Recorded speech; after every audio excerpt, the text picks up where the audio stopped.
राजस्थान विधानसभा अध्यक्ष doctor CP Joshi की special leave petition की सुप्रीम कोर्ट में सुनवाई जारी। स्पीकर की ओर से वरिष्ठ अधिवक्ता कपिल सिब्बल कर रहे हैं पैरवी।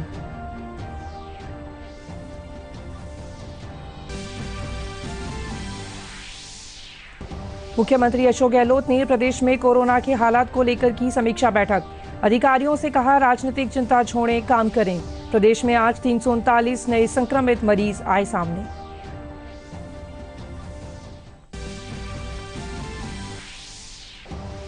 जोधपुर में आज एक ही दिन में मिले रिकॉर्ड 212 संक्रमित मरीज। कलेक्टर इंद्रजीत सिंह और संभागीय आयुक्त डॉक्टर समित शर्मा को भी कोरोना संक्रमित होने की खबर।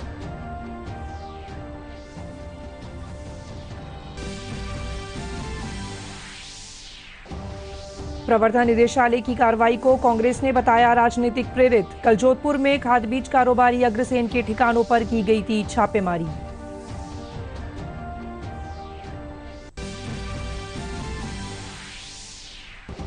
और प्रदेश में आज मनाया जा रहा है तीज का त्योहार। जयपुर के पूर्व राजमहल से सार्वजनिक तौर पर नहीं निकाली जाएगी तीज माता की सवारी।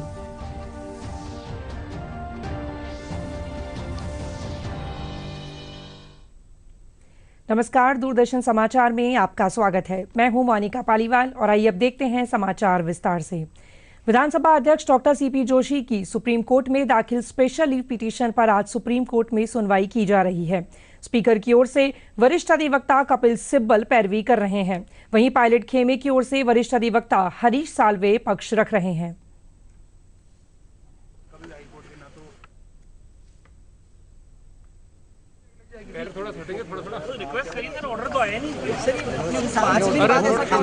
सुप्रीम कोर्ट ने किया और सुप्रीम कोर्ट ने 92 में कोई तो कोहन के केस में ये एस्टेब्लिश किया कि भाई जो डिस्क्वालिफिकेशन का काम है वो किस तरह से होगा और इसमें किसको अधिकार है, और वेल डिफाइंड करके इसमें कहा कि स्पीकर को इसमें अधिकार है और कोई भी कोर्ट स्पीकर जब तक निर्णय पर नहीं पहुंचे उसके बीच में इंटरवीन नहीं करेगा। ये कॉन्स्टिट्यूशन बेंच का फैसला है कि मेरे काउंसिल को सुप्रीम कोर्ट में एसएलपी देने के लिए मैंने आज कहा है कि सुप्रीम कोर्ट में ये एसएलपी दे कि क्यों हम we are heading for a constitutional crisis.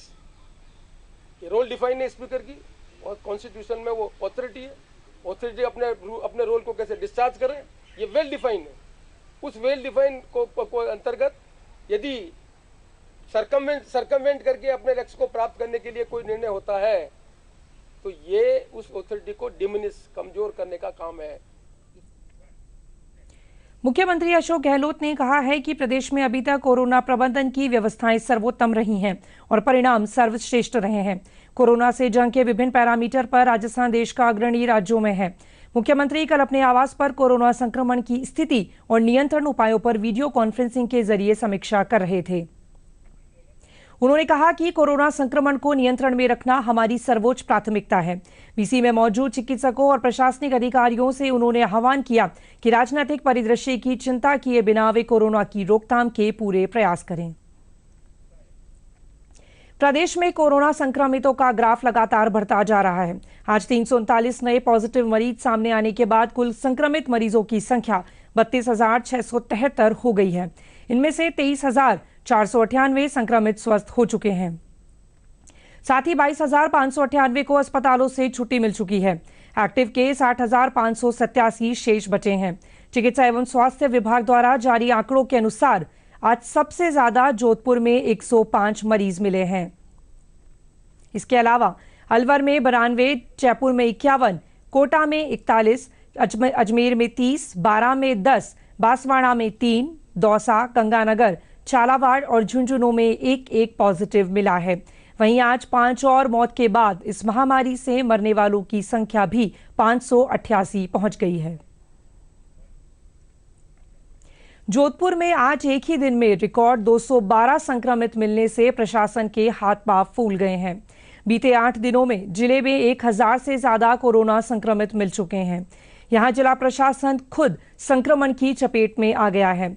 Collector Indrajit Singh और संभागीय आयुक्त डॉक्टर समित शर्मा एक साथ पॉजिटिव पाई गए। वहीं कलेक्टर की पत्नी और बेटी भी पहले से पॉजिटिव आ चुके हैं। हालांकि चिकित्सा विभाग के दोनों अधिकारियों के पॉजिटिव आने की ना ही तो पुष्टि की है और ना ही उनके नाम संक्रमित सूची में शामिल किए गए हैं। कुछ सिम्टोमेटिक भी हैं और जो रूटीन चेकअप कराने आ रहे हैं हमारे मरीज, उसमें से कई पॉजिटिव निकल रहे हैं।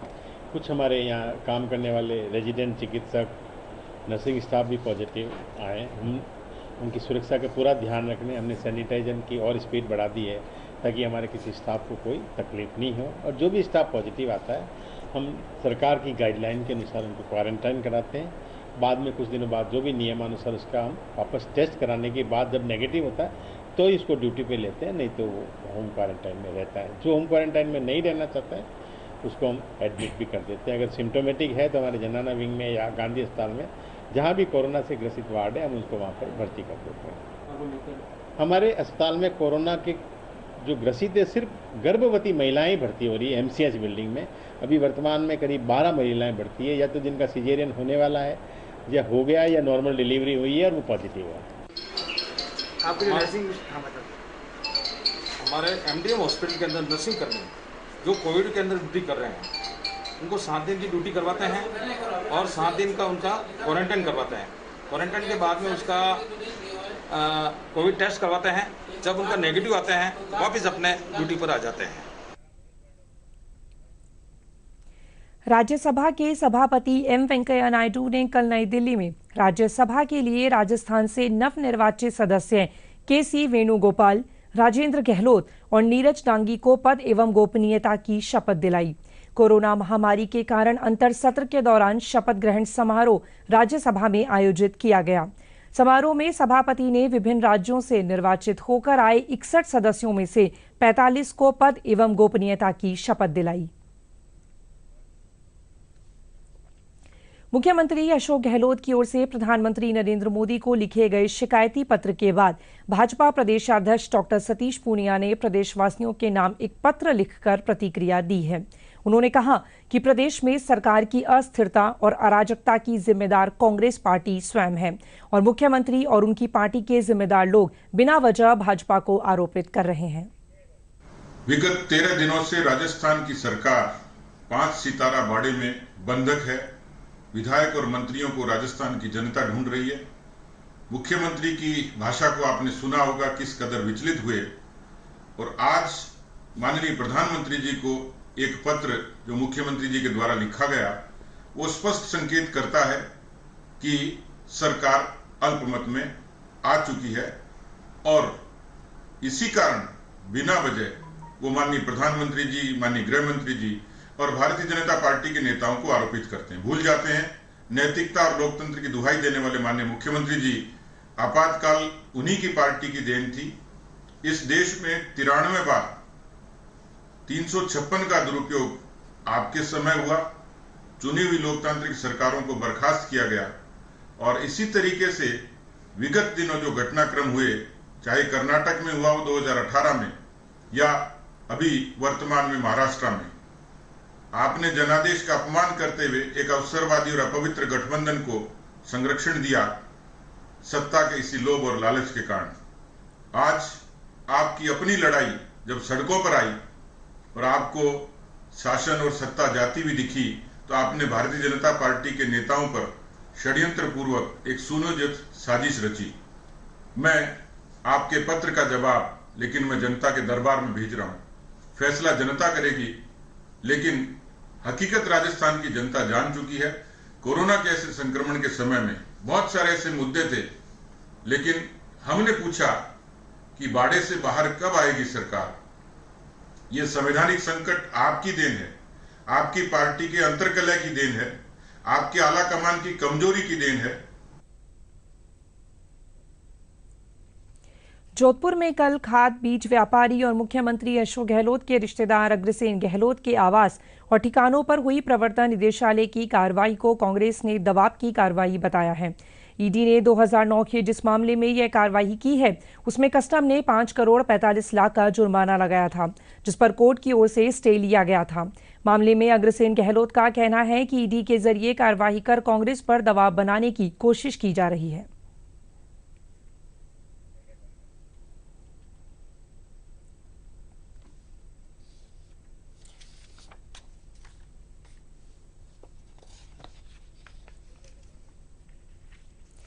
मुख्यमंत्री अशोक गहलोत की अध्यक्षता में हुई राज्य मंत्रिपरिषद की बैठक में महत्वपूर्ण फैसले लिए गए। बैठक में लॉकडाउन से प्रभावित 35 लाख जरूरतमंद परिवारों को 1000 रुपये अनुग्रह राशि एक बार पुनः देने का फैसला किया गया। साथ ही बैठक में पर्यटन व इससे जुड़े लोगों को उद्योगों को संबल देने के लिए वित्तीय और गैर वित्तीय राहत उपायों का अनुमोदन किया गया। रीको के माध्यम से उद्योगों को भी 220 करोड़ रुपए की राहत देने का फैसला किया गया है। उद्योगों को ब्याज में 100% छूट देने का फैसला इस बैठक में किया गया। रीको के राहत पैकेज से 29,000 परिवारों को लाभ मिलेगा। आर्थिक गतिविधियों को सुचारू करने के लिए सार्वजनिक परिवहन व्यवस्था को सोशल डिस्टेंसिंग के साथ पुनः संचालित करने का फैसला किया गया है, जिससे प्रदेश में सिटी बसों और ऑटो रिक्शा का संचालन शुरू हो सकेगा। राज्यपाल कलराज मिश्र ने कहा कि भारत को आत्मनिर्भर बनाने के लिए युवाओं को रोजगार देने वाला बनाना होगा। वीडियो कॉन्फ्रेंसिंग के माध्यम से वेबिनार को संबोधित करते हुए उन्होंने कहा कि कृषि के क्षेत्र में नवाचार के बहुत अवसर हैं। युवाओं को अपने गांव में रहकर ही कृषि के क्षेत्र में नवाचार करने होंगे। जयपुर जिला प्रशासन की ओर से कोरोना के प्रति लोगों को जागरूक करने के लिए प्रशिक्षण शिविर लगाया गया है। इसके तहत विभिन्न सरकारी विभागों के 180 अधिकारी और कर्मचारियों को कोरोना से संबंधित जानकारियां देकर मास्टर ट्रेनर के रूप में प्रशिक्षित किया जा रहा है। प्रशिक्षण दे रहे राजकुमार राजपाल ने बताया कि यह प्रशिक्षण शिविर 31 जुलाई तक चलेगा।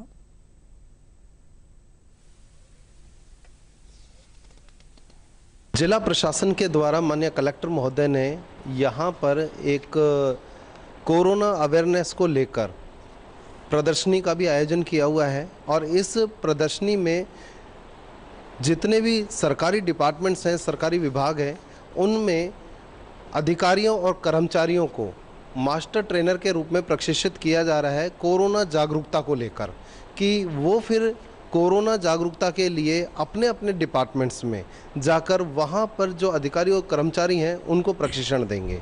हम यहाँ पर बता रहे हैं कि कोरोना के बारे में और कोरोना से किस प्रकार हम बचाव यदि करेंगे कि और सावधानियां बरतेंगे तो शायद कोरोना को हम अपने तक पहुंचने नहीं देंगे और स्प्रेड होने से ज़्यादा इसको बचा सकेंगे। राज्य सरकार ने लोक परिवहन सिटी बसों को अग्रिम आदेश तक सशर्त संचालन की अनुमति प्रदान की है। इस संबंध में गृह विभाग के अतिरिक्त मुख्य सचिव रोहित कुमार सिंह ने आदेश जारी किए हैं। आदेश के अनुसार यात्रा से पहले बसों को सैनिटाइज करना होगा। इसके अलावा यात्री, ड्राइवर और कंडक्टर को मास्क पहनना और सोशल डिस्टेंसिंग की पालना सुनिश्चित करनी होगी। भरतपुर जिले के डीग कस्बे में 35 साल पहले बहुचर्चित मानसिंह हत्याकांड में उत्तर प्रदेश के मथुरा की एक अदालत ने पूर्व पुलिस उपाधीक्षक कान सिंह भाटी और थाना प्रभारी वीरेंद्र सिंह सहित 11 लोगों को आजीवन कारावास की सजा सुनाई है। गौरतलब है कि 20 फरवरी 1985 को विधानसभा चुनाव के दौरान डीग किले से पूर्व राज परिवार के ध्वज को हटाने को लेकर पुलिस और मानसिंह के बीच हुए विवाद में पुलिस फायरिंग में मानसिंह और उनके सहयोगी सुमेर सिंह और हरि सिंह की मौत हो गई थी।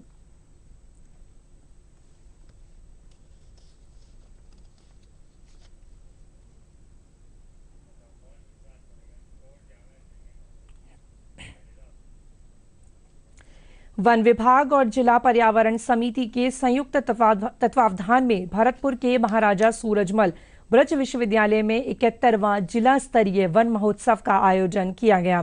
इस अवसर पर संभागीय आयुक्त प्रेमचंद बेरवाल, पुलिस महानिरीक्षक संजीव कुमार नाजरी, जिला कलेक्टर नथमल डिडेल, पुलिस अधीक्षक अमनदीप सिंह कपूर, विश्वविद्यालय के कुलपति प्रोफेसर RKS ठाकरे आदि ने पौधारोपण किया। जिला प्रशासन और वन विभाग के संयुक्त तत्वावधान में प्रतापगढ़ के रठांजना में 71वां जिला स्तरीय वन महोत्सव का आयोजन किया गया। कार्यक्रम के दौरान विभिन्न किस्मों के 551 पौधे लगाए गए। कार्यक्रम को संबोधित करते हुए जिला कलेक्टर अनुपमा जोरवाल ने कहा कि अब मनरेगा के तहत यहां और भी पौधारोपण किए जाएंगे। इस अवसर पर पुलिस अधीक्षक चूनाराम ने कहा कि ग्रामीणों के प्रयास से इलाके में चारों ओर हरियाली दिखाई दे रही है। इस हरियाली को बनाए रखना हम सभी का दायित्व है। जो कभी एक फूल में कंजर बनी होती थी, आज एक हरियाली से भरी एक नर्सरी है, जिसको 2010-11 में जब सैंक्शन मिली थी एक कार्यक्रम के अंतर्गत, तो इसके तहत आज यहाँ 3425 पेड़ पौधे लगे हुए हैं और इसी नरेगा के कार्यक्रम के तहत अभी इसमें नई सैंक्शंस भी हुई हैं और इसमें हम लोग नए और पौधे लगाएंगे। तो इसको हम लोग बहुत अच्छा मॉडल के रूप में विकसित करेंगे और बहुत खुशी है इस बात की कि आज इस कार्यक्रम को रखा वन विभाग और ग्राम पंचायत रठांजना के सहयोग से। प्रधानमंत्री नरेंद्र मोदी के आत्मनिर्भर भारत अभियान से प्रभावित होकर टोंक के 16 साल के किशोर ने व्हाट्सएप की तर्ज पर वॉटसन नाम से एक स्वदेशी ऐप बनाने का प्रयास किया है। जतिन खत्री कहते हैं कि इसमें कई अलग अलग फीचर्स हैं और इसकी क्वालिटी व्हाट्सएप से भी बेहतर है। मतलब जो बाइट तो सब दे दूंगा तेरे को। व्हाट्सन इज बेसिकली एक चैटिंग एप्लीकेशन है जो कि मतलब अपने देश का स्वदेशी एप्लीकेशन है, यानी कि मेड इन इंडिया एप्लीकेशन है। इसके अंदर आपका जो डेटा है वो बिल्कुल सिक्योर रहता है। एक दिन बस मैं ऐसे बैठा हुआ था न्यूज़ चैनल चला के, तो उसमें मोदी जी बोल रहे थे कि आत्मनिर्भर भारत वोकल फॉर लोकल। तो मेरे दिमाग में आया क्यों ना एक ऐसा चैटिंग एप्लीकेशन बनाया जाए जो कि अपने देश का हो, अपने देश का डेटा कहीं बाहर ना जाए, अपने देश की सिक्योरिटी के लिए। तो मैंने अपने दोस्त से कुछ कंसल्ट किया तो उसने कहा कि you should go for it, तो मैंने बनाया। केंद्र सरकार की प्रधानमंत्री ग्रामीण आवास योजना गरीब और असहाय लोगों के लिए वरदान साबित हो रही है। बस्सी उपखंड अधिकारी रामकुमार वर्मा ने बताया कि उपखंड क्षेत्र में 200 से अधिक प्रधानमंत्री आवास बनाने का काम चल रहा है। इनमें से 30 आवास तैयार हो चुके हैं। सरकार की इस योजना से बेघर परिवारों के आवास का सपना पूरा होता नजर आ रहा है।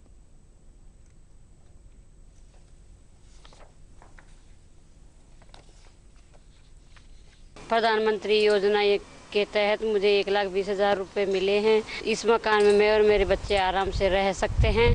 मैं आभारी हूँ प्रधानमंत्री साहब की। गरीब आदमियों के लिए ये प्रधानमंत्री आवास योजना बहुत अच्छी है। हमारे को पहले किस्त 15,000 की आ चुकी है और हम काम करवा रहे हैं, ऐसे काम हो रहा है, हमारे को लाभ मिल रहा है प्रधानमंत्री आवास योजना के तहत। प्रधानमंत्री जी को बहुत बहुत धन्यवाद। कोविड के दौरान जैसे सारे काम ही रोक दिए गए थे, उसी क्रम में प्रधानमंत्री आवास योजना के कामों को भी रोक दिया गया था। ये बात आपकी बिल्कुल सही है, लेकिन अभी क्योंकि लोगों को रोजगार की ज़रूरत है, आवास की भी ज़रूरत है, तो अभी हमने 200 से ज़्यादा लोगों को प्रधानमंत्री आवास योजना के तहत उनको हम लाभ दे रहे हैं। और इसके अंदर नरेगा में मस्टॉल भी निकाले जाते हैं ताकि लोगों को रोज़गार भी मुहैया हो। तो प्रधानमंत्री गरीब कल्याण योजना के तहत उनको रोज़गार भी दे रहे हैं ताकि उनके पास पैसा आए और अपने मकान बना सकें। प्रधानमंत्री स्वच्छ भारत मिशन के तहत चूरू जिले के गांवों में 330 सामुदायिक स्वच्छता कॉम्प्लेक्स बनाए जाएंगे। जिला परिषद के मुख्य कार्यकारी अधिकारी रामस्वरूप चौहान ने बताया कि शहर की तर्ज पर ही गांवों में भी सामुदायिक स्वच्छता का कॉम्प्लेक्स का निर्माण कराया जाएगा। उन्होंने बताया कि इसमें 30% राशि FFC और शेष 70% राशि स्वस्थ भारत मिशन से वहन की जाएगी।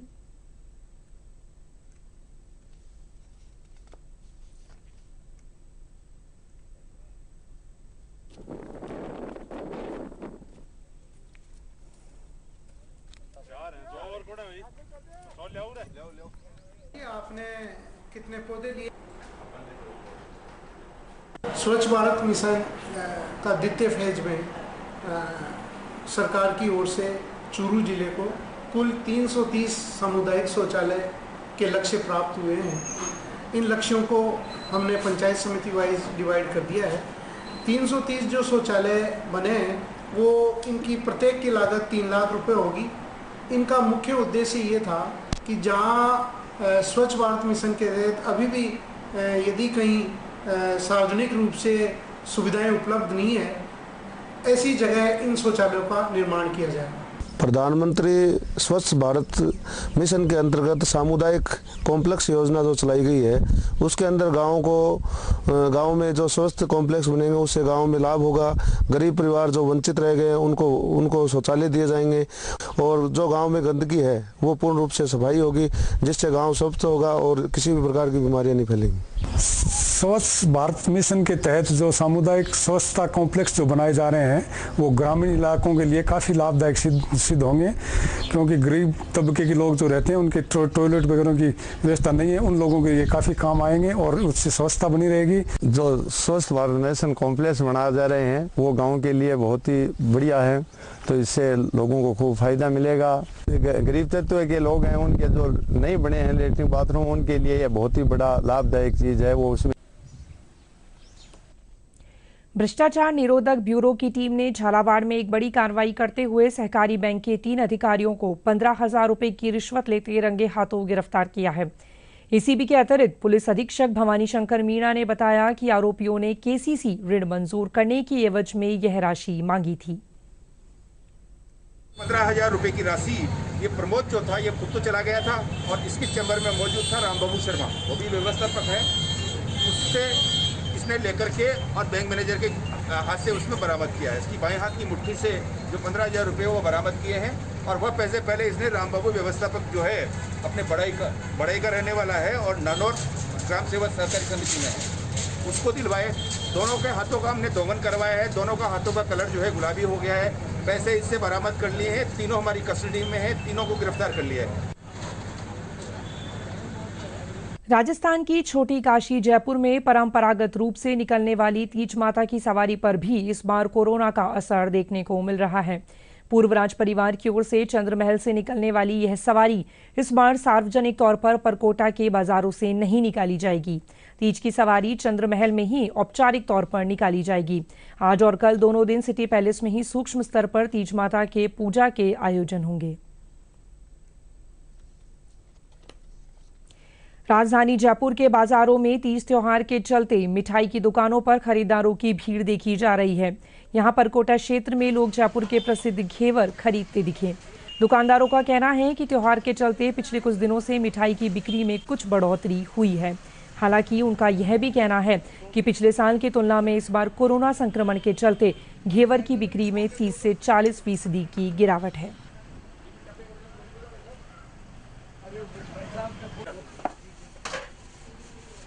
अभी 3-4 दिन से जरा बिक्री बढ़ी है।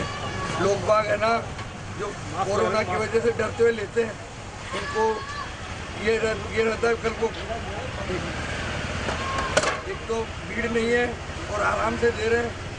और ये कोरोना का डर तो ऐसे है ही, लेकिन बढ़िया बिक्री है। सिंजारा बढ़िया जा रहा है। लोग बाग जो कई दफ़े नहीं भेजे थे तो क्या था भेजने को, तो हमारे पास क्या घेर बनते जा रहे हैं, बिकते जा रहे हैं। टिकटी पे से घेर बिक रहे हैं। स्टॉक में बिल्कुल भी नहीं हमारे पास घेवर यही है तीज की फेमस है जयपुर की घेवर। इसे ही कोई का घर बहन बेटी का घर जाओ चाहे जहाँ अपने घर कोई मेहमान आओ तो आप ये नहीं करा चाह गवाली उठाओ जयपुर के यही है। प्रदेश भर में कल संजारा पर्व मनाया गया। वहीं दौसा में आज बाजारों में तीज की रौनक नजर आ रही है। कोरोना संक्रमण के चलते हालांकि इस बार तीज फीकी है, लेकिन परंपरागत रूप से त्योहार मनाने वाले सभी तैयारियों को उत्साह के साथ अंजाम दे रहे हैं। दौसा में महिलाओं में लहरिया पहनने का क्रेज देखा जा सकता है। प्रदेश की परंपरागत मिठाई घेवर भी खूब खरीदा जा रहा है। हालांकि मिठाई की दुकानों पर दौसा के प्रसिद्ध घेवरों का स्वाद कोरोना ने कुछ कम कर दिया है। और इस दिन नई नई जिनकी शादियां होती है उनके यहाँ सिंजारा आता है। लेरे में चेंज तो बहुत है। रुपये में तो सिंथेटिक में तो 200 रुपये से ले गए 1,000-1,200 तक है और 5,000 रुपये 7,000 रुपये 8,000 रुपये तक। मोटा भी है, पचरंगा भी है। अब की बार क्या है, लोगों में इतना वो नहीं है, कोरोना की वजह से चार्म नहीं है और लोग बाग क्या है अपने सीमित रखे हैं। अब की बार वैसे तो तीज और संजारे पे घेवर का महत्व बहुत खूब है, लेकिन इस वर्ष कोरोना की वजह से बहुत कम है। पिछली साल की तुलना में और वर्षों की तुलना में 30% ही काम है घेवर का। राजस्थान में तीज का त्यौहार बहुत धूमधाम से मनाया जाता है। तीज के त्यौहार पे महिलाएं लहरिया खरीदती है, पहनती है। मैं भी आज लहरिया खरीदने आई हूँ और तैयार होती है, मेहंदी लगाती है। आइए एक बार फिर नजर डाल लेते हैं आज की हेडलाइंस पर।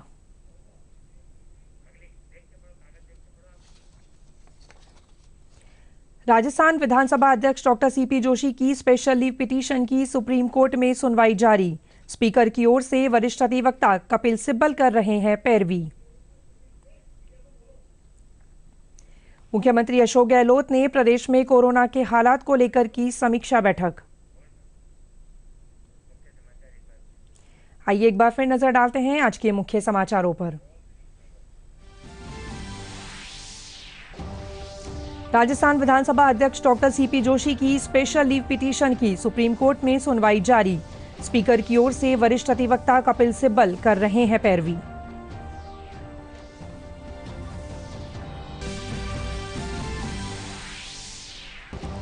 मुख्यमंत्री अशोक गहलोत ने प्रदेश में कोरोना के हालात को लेकर की समीक्षा बैठक।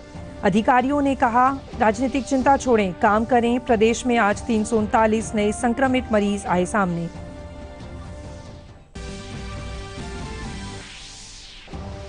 जोधपुर में आज एक ही दिन में मिले रिकॉर्ड 212 संक्रमित मरीज। कलेक्टर इंद्रजीत सिंह और संभागीय आयुक्त डॉक्टर समित शर्मा को भी कोरोना संक्रमित होने की खबर।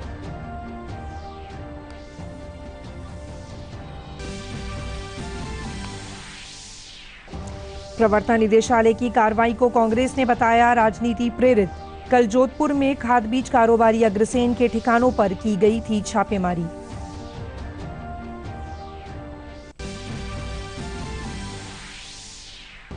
और प्रदेश में आज मनाया जा रहा है तीज का त्योहार। जयपुर के पूर्व राजमहल से सार्वजनिक तौर पर नहीं निकाली जाएगी तीज माता की सवारी।